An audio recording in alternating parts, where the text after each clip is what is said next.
Hello everyone and welcome back to my channel.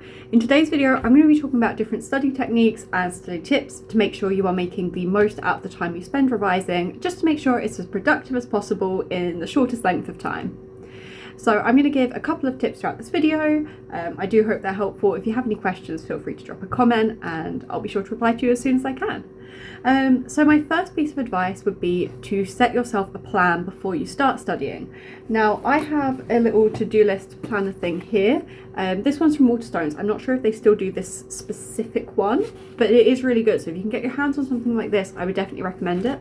It just has a date, today's objective, an option to make a timetable, and a to-do list where you can tick things off, as well as a way to review what's urgent and what's not urgent, a notes side and a doodle side as well. So something like this is really helpful. I like to set myself a bit of a timetable to say, oh, so from 11 till 12 I'm going to read some Shakespeare, from 12 till 1 I'm going to do a bit of research for my essay, from 1 till 2 I'm going to write my essay, and then I'm going to take a break for 15 minutes.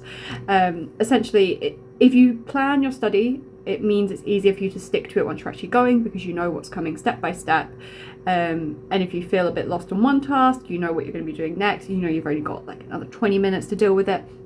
It just helps you stay a bit more focused on the task rather than, well, one, if you've got a lot of things you need to do, you stay focused on what you're doing at a time rather than that you've got too much to do. And yeah, also just means if you're struggling with a task, you know, oh, I've only got 30 minutes left, I can do this. Which leads me into number 2, which is make sure you time yourself some breaks as well. So something that I like to do is I like to work for 25 minutes and take a 5-10 minute break and then work for 25 minutes again. I believe this is called the Pomodoro technique. I would really recommend doing it. It stops you from getting too demotivated, allows you to kind of keep going with the task, and also means that you're not depriving yourself, because it's always good to remember to drink water, get yourself a snack. Don't just spend your whole study day dehydrated and hungry. Like, your brain works best when your needs are fulfilled as well. So that is a really important part of studying. Something I would recommend, not sponsored, this is just something I've used sort of sixth form, is an app called Forest. And what it does is you can set a timer on the app, it plants a tree, and if you go off the app, the tree dies. If you stay on the app, then your tree doesn't die. It just stops you from using your phone, which is a really easy way to get distracted, which is also why I like to use my laptop when I'm using the internet to study rather than my phone, because if a notification pops up or I just take 1 second to go look at TikTok, like, my whole day's gone. It's really good to kind of keep your phone out the way, which is tip number 3, keep your phone out the way while you're studying. I like to chuck it on the bed. So I'm at university.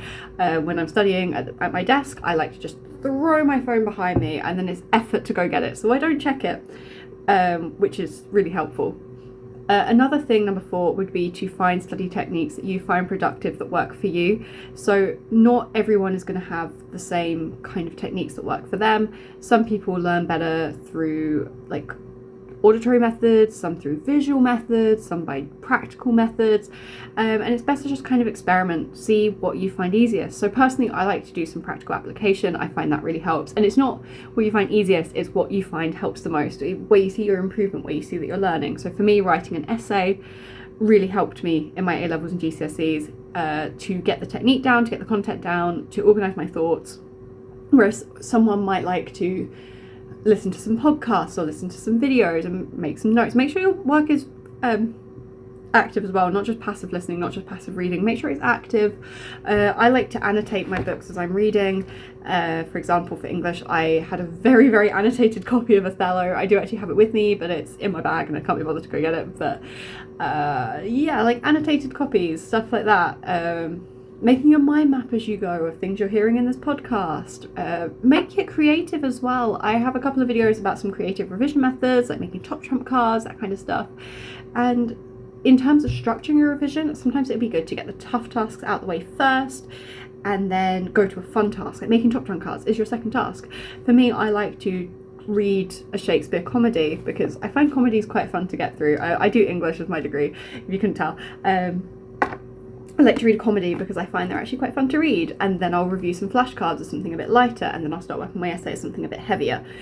So it's that kind of prioritising tasks in a way that means you don't get burned out on all of the heavy tasks at once, but equally you're not wasting your whole day on the lighter tasks that might not be as efficient or as effective.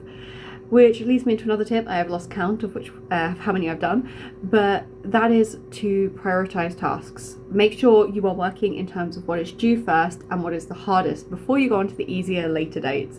I know how easy it is at GCSE and A-Level especially to want to do, like say for example you've got some homework to make a mind map and then a piece of homework to write a 30-mark essay. You might want to do all the small tasks before you write that 30-mark essay. But if that 30-mark essay is going to take you a while, if that 30-mark essay is due sooner, do it first, get it out of the way.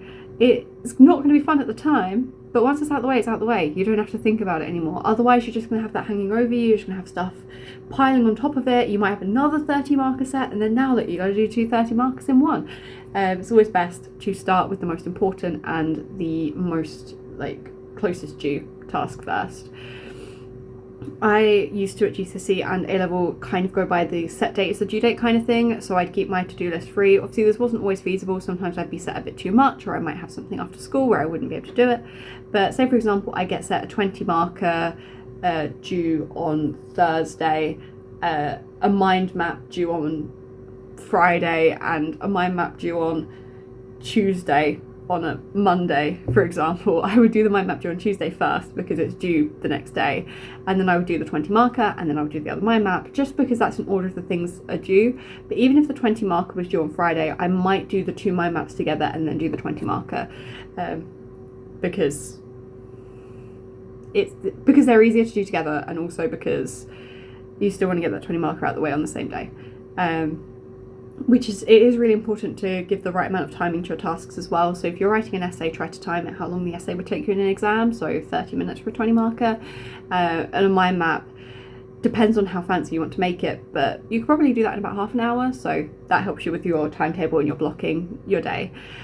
Just make sure that you also take breaks. Taking breaks is just as important as doing the studying. I like to give myself days off when I'm at uni, so I might work really intensively on a Monday, and then Tuesday I will just hibernate. I will not leave my room, I will not talk to anyone, I will not do any work, and then that means on Wednesday I'm ready to go again. It's always important to give yourself that time, to give yourself that break, so then you're just ready to go whenever. What else would I recommend? In terms of structuring revision, is using your free periods in sixth form as well. I know you don't have free periods at GCSE, but at A-Level, if you have a free period, use your free period to do the work, because then you have more free time when you go home. I find it's best to get it done in school again, so it's just out the way. Just get it out of the way. And also spend the most time on the subjects you find difficult. Obviously revising everything is just as important. Don't completely neglect the stuff you find easy, but spend more time on the stuff you find difficult, because in time you will find it less difficult. In my biology mock at GCSE, I got given a grade 3, and because I found it so difficult, because I found it so hard, I spent hours revising it. Same with maths, and I got an 8 in the real thing. And a lot of that was just because I spent so much time going over the stuff that I didn't understand, and I went to my teacher and I asked questions and I watched a lot of videos. And it is possible to get that level of improvement if you just kind of focus on the stuff you find difficult rather than the stuff you find easy. So with that grade 3, if I just continued revising the stuff that I got marks on, then I probably would have ended up with a 3 in the final exam. But because I picked out the things that I found harder, then I was able to make that improvement. It's the same with identified surds as my weakness in maths, and I actually was really lucky with that exam in that most of the questions were on surds.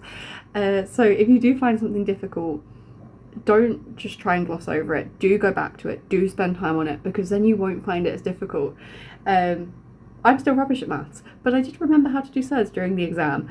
At the end of the day, you do only really need to remember this stuff up until the exam.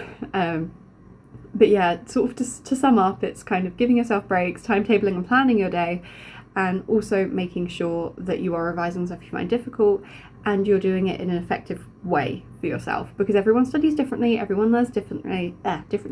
Just because I like blurts and essays doesn't mean that you'll like blurts and essays. You might like mind maps, you might like podcasts, you might like making your own podcast, you might like performing a Shakespeare play to remember the quotes. Everyone revises differently. There's loads of different methods you can try. I just say experiment, give them a go. GCSE and A-Level is the time for this kind of thing, where you learn how you work, learn how you study, and I do believe you're all very capable. You're all going to do amazing in your exams. If you have any questions about anything, feel free to leave a comment down below. I know I've received some requests to do some 20 marker videos. Unfortunately, I don't actually have any of my notes here with me, and I didn't really have the time over the holidays, but I will try and get that out at some point, some more essay sort of walkthrough type videos. and hopefully some more in sociology as well. Although, as I say, I don't have any of my notes here with me, so I would have to kind of, I do need to brush up a little bit because it has been 2 years since I've done the subject. So yeah, if you enjoyed this video, please make sure to leave a like and subscribe, and I'll see you in the next video. Bye!